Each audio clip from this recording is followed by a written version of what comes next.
Bonjour, nous allons faire l'exercice 5 des classes. Ici, ils nous disent de coder une classe MyString qui permet de doter une chaîne de caractères de méthodes append et pop, faisant les mêmes opérations que celles des listes. Parce que vous avez vu, quand on prend une liste et qu'on fait append un élément, ça met l'élément dans la liste. Ils veulent qu'on fasse la même chose, mais pour les chaînes de caractères.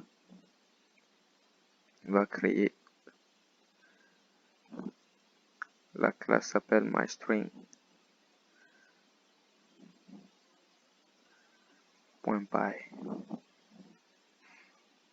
Dans MyString, il demande. Ok, on crée la classe MyString d'abord. Ça s'écrit ainsi.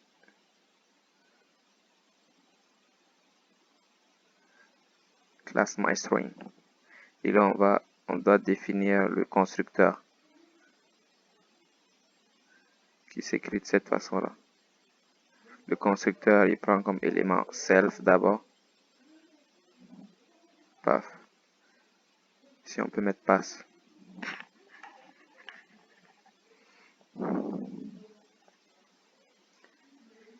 Nous demande, on doit intégrer la méthode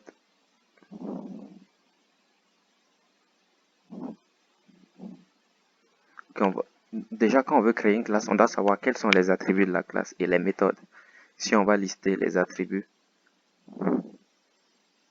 exemple, si on crée des chaînes via l'instanciation s égale à MyString quelque chose. Vous voyez ce qu'ils mettent ici dans la classe MyString, ça c'est l'attribut. Ils veulent dire un attribut qui est une chaîne de caractères seulement.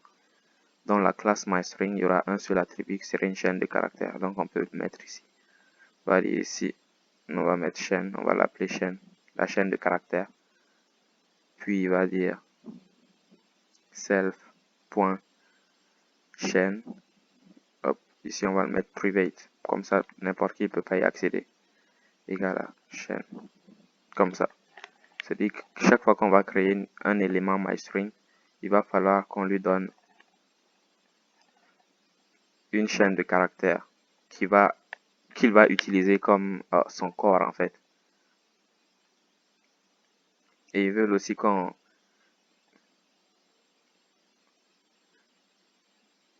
dote cette classe des méthodes append et méthode pop. Donc on va écrire ici append et pop.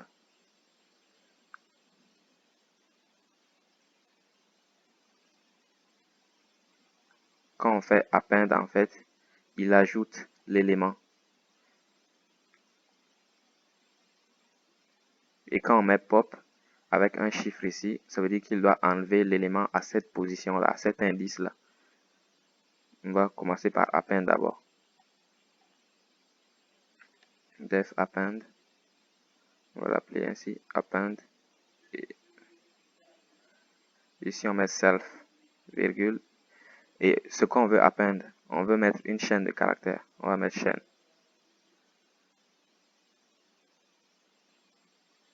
Ainsi, chaque fois qu'on met append quelque chose, en fait, ça prend ce qu'on avait déjà et ça lui ajoute quelque chose.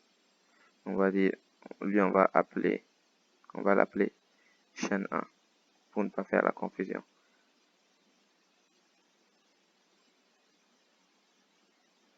Donc, on dit, quand on va faire MyString.append une chaîne de caractères quelconque, ça va prendre la chaîne qu'elle avait déjà. La chaîne qu'elle avait déjà, c'est self.chaîne comme ça. Puis on ajoute plus égal la chaîne 1 qu'on vient de mettre. C'est juste ça qu'il faut faire. Dans append, on prend ce qu'on avait, la chaîne de caractères qu'on avait, et on ajoute la chaîne qu'on vient d'obtenir. C'est ce qui spécifie ici. On ajoute une chaîne de caractères à la chaîne existante, à celle existante. À celle existante, c'est ça. On prend une chaîne de caractères et on lui on prend cette chaîne-là et on ajoute à la chaîne qui existait déjà, quand on appelle la méthode append.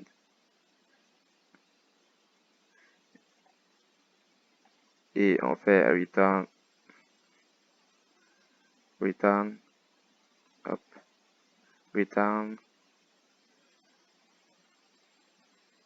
on peut seulement return ce truc-là. Lui. On return la chaîne de caractères qu'on a ajoutée. On ajoute les deux chaînes de caractères ensemble, celle qu'on veut ajouter et celle qu'on avait, et on le retourne. Et là, la deuxième, c'est pop. Pop, ici, il y a self. Et il y a un chiffre ici. On va mettre index.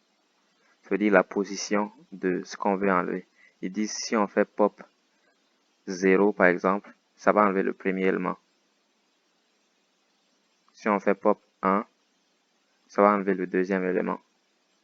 Donc pop et ce qu'on met ici, ça enlève cet élément-là. Et ça retourne la chaîne. Donc ce qu'on va faire, on prend notre chaîne, la chaîne qu'on avait. On prend la chaîne qu'on avait. On va à la position indiquée.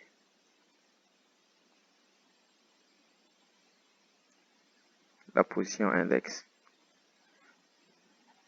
Ils veulent qu'on enlève l'élément à la position index. Donc ce qu'on fait, on prend le début de la chaîne jusqu'à ce point-là. Si on a ça par exemple.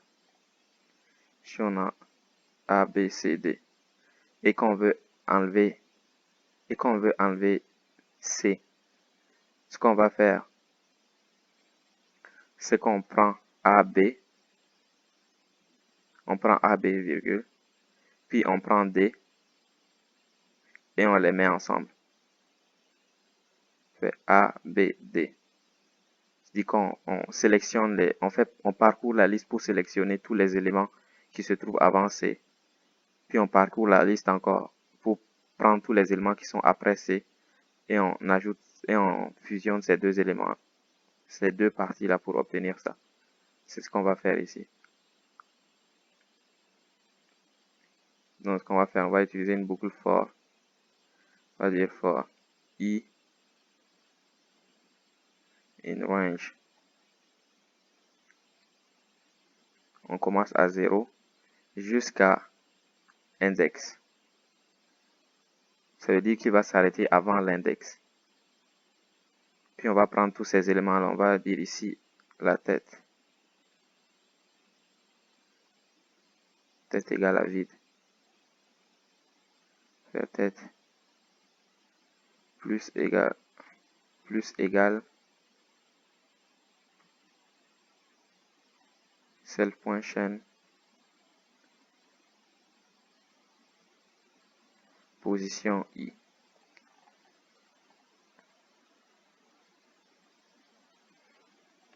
Il va parcourir la chaîne et il va ajouter à cette chaîne de caractères tous les éléments qui sont avant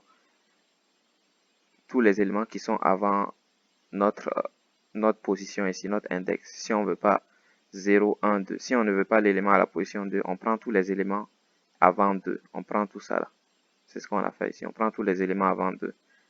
Puis, on va nommer, il y a tête et il y a queue aussi. On va nommer queue.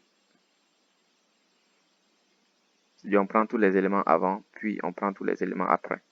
Ici, on ajoute tous les éléments avant, puis on va faire une autre boucle for qui prend tous les éléments après. Et in range. On va mettre J ici. In range. Ici, on fait index plus 1. Ça veut dire qu'on veut prendre tous les éléments après cet élément-là, après le C. Index plus 1 jusqu'à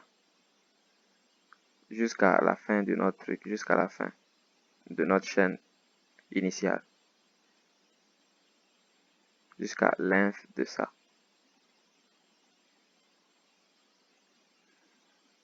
Jusqu'à la fin, jusqu'au bout de la chaîne en fait. Et si on va faire que plus égale self à la position J. On ajoute tout cela à la queue. D'abord, on parcourt tous les éléments avant l'élément à cette position, on l'ajoute à la tête, puis on ajoute le reste à la queue. Et ensuite, puisqu'on a ces deux parties, donc maintenant on return la jonction des deux. On fait tête plus queue. Et c'est tout.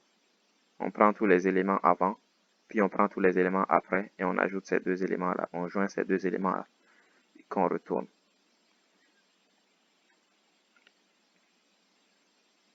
Théoriquement, c'est bon. Donc, on va tester notre classe.